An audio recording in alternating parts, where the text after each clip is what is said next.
কোনো একটা ট্রেন, এই যে ট্রেনের অঙ্কগুলো হয় সেগুলো পরীক্ষায় বারবার আসে এবং ট্রেনের অঙ্কগুলো করার জন্য কয়েকটা সূত্র দরকার।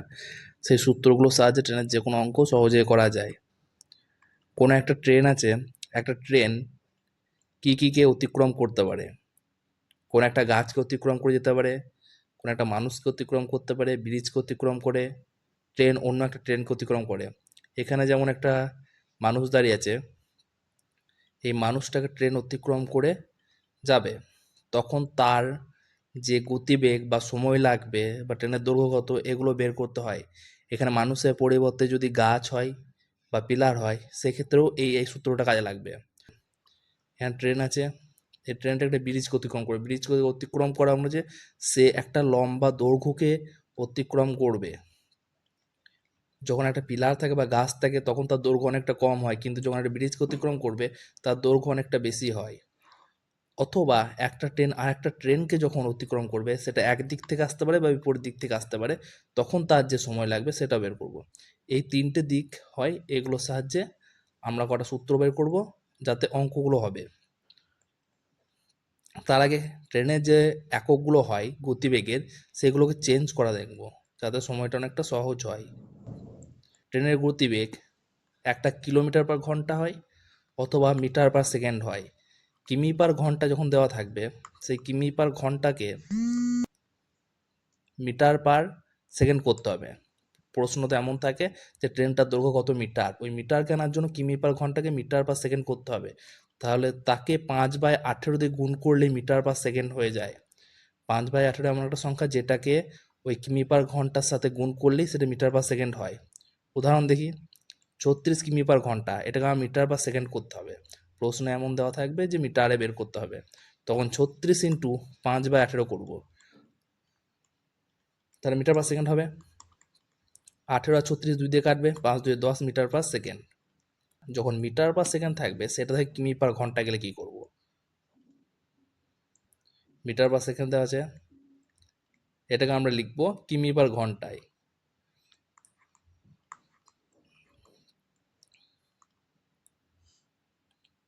কিমি/ঘন্টা করতে গেলে ওখানে লিখেছিলাম 5/18, এখানে লিখবো 18/5। 18/5 দিয়ে গুণ করলে সেটা কিমি/ঘন্টা হয়ে যায়। একটা উদাহরণ দিয়ে দেখবো। এখানে এক্স মিটার/সেকেন্ড ছিল, ওটাকে 18/5 দিয়ে গুণ করলেই আমরা কিমি/ঘন্টা পাবো। যেমন 10 মিটার/সেকেন্ড, এটা কিমি/ঘন্টা করব। একই উদাহরণ নিলাম যাতে বুঝতে সুবিধা হয়। 10 ইন্টু 18/5, তাহলে 5 দিয়ে কাটবে,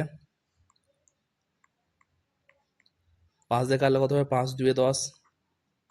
এককটা কিন্তু চেঞ্জ হয়ে গেল, মিটার/সেকেন্ড ছিল, এখানে কিমি/ঘন্টা গেল, 36 কিমি/ঘন্টা।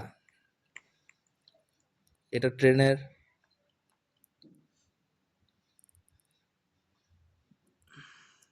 ট্রেনটার গতিবেগ আর ট্রেনের দৈর্ঘ্য এগুলো দেওয়া থাকে, তো সময় বের করতে হয়। মিটার দৈর্ঘ্যের ট্রেনটা, মিটার দৈর্ঘ্যের একটা ট্রেন একটা পিলারকে অতিক্রম করে যাচ্ছে। সে পিলার হোক বা গাছ হোক বা একটা মানুষ হোক, সব ক্ষেত্রেই একই সূত্র কাজ করবে। কি করলাম, এখানে মানুষ হতে পারে, একটা গাছ হতে পারে, বা একটা পোলও হতে পারে। এই পোলকে যখন অতিক্রম করবে, তখন তার যে সূত্র সময় বের করার, সেটা দেখব। মিটার দৈর্ঘ্যের ট্রেন, আর গতিবেগটা দরকার, গতিবেগ আমি ভি ধরি,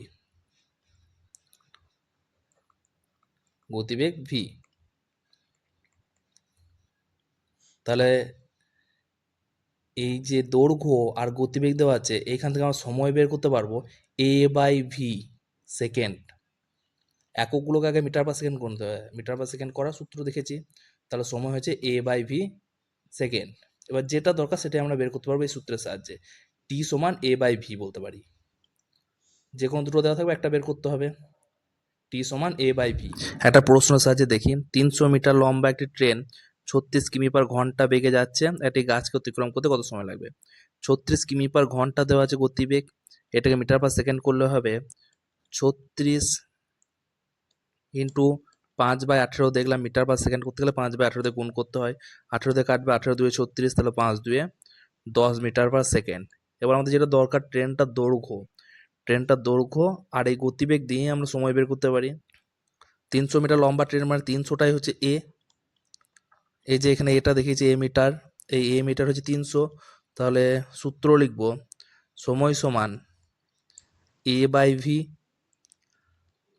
এ সমান বলতে পারি 300 আর ভি সমান হচ্ছে 10। তাহলে কাটাকাটি করব 30। এককটা সবসময় সেকেন্ডে হবে, সেটা যে এককে থাক, কারণ সময় সবসময় সেকেন্ডেই হয়। আর ঘন্টা দেওয়া থাকলে সেটা সেকেন্ড করে নিতে হবে, মিনিট থাকলেও সেটাকে সেকেন্ড করে নিতে হবে। একটা ট্রেন যদি একটা লম্বা দৈর্ঘ্যের একটা ব্রিজকে অতিক্রম করে, আগেরগুলো গাছ বা পিলার বা মানুষ অতিক্রম করছিল, এখানে একটা লম্বা দৈর্ঘ্যের ব্রিজ আছে। ব্রিজকে অতিক্রম করতে গেলে ট্রেনকে নিজের দৈর্ঘ্যটা অতিক্রম করতে হয় প্লাস ওই ব্রিজের দৈর্ঘ্যটা অতিক্রম করতে হয়। যদি ব্রিজটা একটু লম্বা হয়, ট্রেন তার নিজের দৈর্ঘ্যকে অতিক্রম করে তবেই, এবং ব্রিজকে অতিক্রম করে তবেই ওখান থেকে পেরোতে পারবে। তাহলে ব্রিজ এর যে দৈর্ঘ্য আছে এটাকে আমরা ধরে নিই, ব্রিজের দৈর্ঘ্য সমান ধরি এ, এ নয় বি ধরি, কারণ ট্রেনের দৈর্ঘ্য আগে ধরেছি এ, তাহলে ব্রিজের দৈর্ঘ্য ধরে নিলাম বি, আর ট্রেনের দৈর্ঘ্য হচ্ছে এ। তাহলে আমরা এখান থেকে বলতে পারি যে ট্রেনকে মোট যে দৈর্ঘ্য অতিক্রম করতে হবে সেটা হচ্ছে তার নিজের দৈর্ঘ্য প্লাস ব্রিজের দৈর্ঘ্য, ব্রিজের দৈর্ঘ্য। তাহলে মোট দৈর্ঘ্য হবে এ প্লাস বি। আর গতিবেগ তো আমরা দেখেছি, গতিবেগ কত ছিল আগে, ট্রেনের যে গতিবেগটা আমরা ধরি সেটা সাধারণত আমরা ভি ধরি সূত্রটা করার জন্য, গতিবেগ সমান ভি। তাহলে সময় লাগবে মোট দৈর্ঘ্য বাই মোট সময়, মোট দৈর্ঘ্য বাই মোট গতিবেগ। এ বাই বি হচ্ছে মোট দৈর্ঘ্য আর গতিবেগ, এখানে মোট নেই, এখানে একটা আছে ভি, তাহলে A plus B by V. 60 metre লম্বা ট্রেন 120 মিটার ব্রিজ কত সময় অতিক্রম করবে যখন ট্রেনের গতিবেগ 36 মিটার/সেকেন্ড, 38 মিটার/সেকেন্ড, ওটা 36 নয়, ওটা 38 মিটার/সেকেন্ড। তাহলে ট্রেনটার দৈর্ঘ্য 160 আর ব্রিজের দৈর্ঘ্য 120, আর গতিবেগ দেওয়া আছে কত 38 মিটার/সেকেন্ড। সূত্রতে বসায় এ প্লাস বি বাই ভি, এ হচ্ছে 160 প্লাস বি হচ্ছে 120 বাই ভি হচ্ছে 38, তো যোগ করলে হবে 380/38 সমান 10 মিটার/সেকেন্ড নয়, এখানে শুধু সময়টা হবে, তাহলে সেকেন্ড।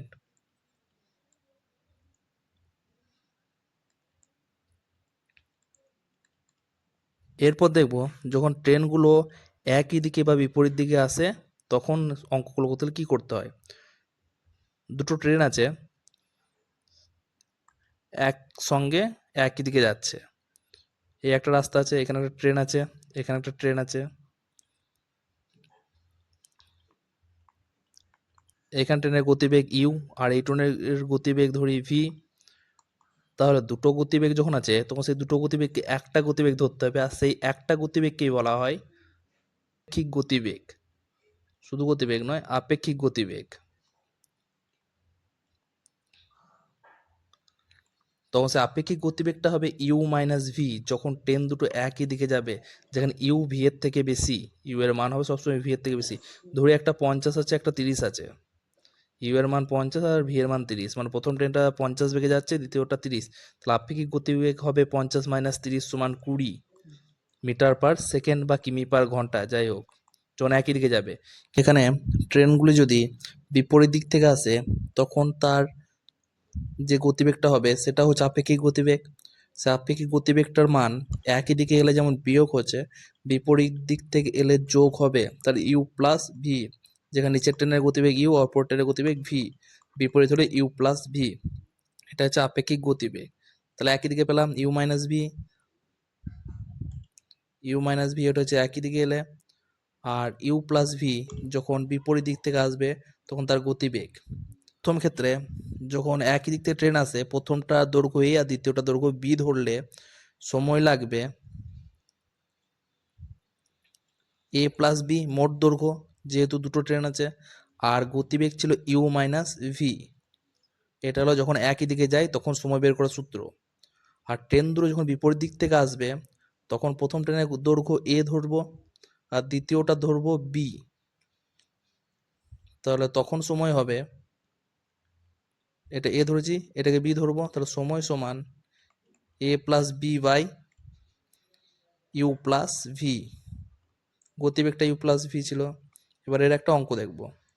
90 মিটার ও 60 মিটার লম্বা ট্রেনের গতিবেগ যথাক্রমে 18 মিটার পার সেকেন্ড এবং 12 মিটার পার সেকেন্ড। একে অপরকে অতিক্রম করতে সময় কত লাগবে যখন ট্রেন দুটি বিপরীত দিক থেকে আসছে? এখানে একটা লাইন আছে এবং এই একটা ট্রেন আছে আর বিপরীত দিক থেকে আরেকটা ট্রেন আসছে। এদের গতিবেগ দেওয়া আছে, প্রথমটা হচ্ছে 90 মিটার ও 60 মিটার লম্বা ট্রেনের মধ্যে প্রথমটার দৈর্ঘ্য 90 মিটার, দ্বিতীয়টার দৈর্ঘ্য 60 মিটার। তাহলে এ সমান 90 আর বি সমান 60। প্রথমটার গতিবেগ ইউ সমান হচ্ছে 18 আর দ্বিতীয়টার গতিবেগ বি সমান 12। এখানে বিপরীত দিক থেকে আসছে, তাহলে আপেক্ষিক গতিবেগ হবে ইউ প্লাস ভি। সূত্র কি হয়? এ প্লাস বি। আর তাহলে এ প্লাস বি এর মান বসাবো 90, মানগুলো বসাবো 90 প্লাস 60 বাই ইউ এর মান হচ্ছে 18 প্লাস 12, তাহলে ওপরে আসবে 150, নিচে আসবে 30, কাটাকাটি করলে হবে 5 সেকেন্ড।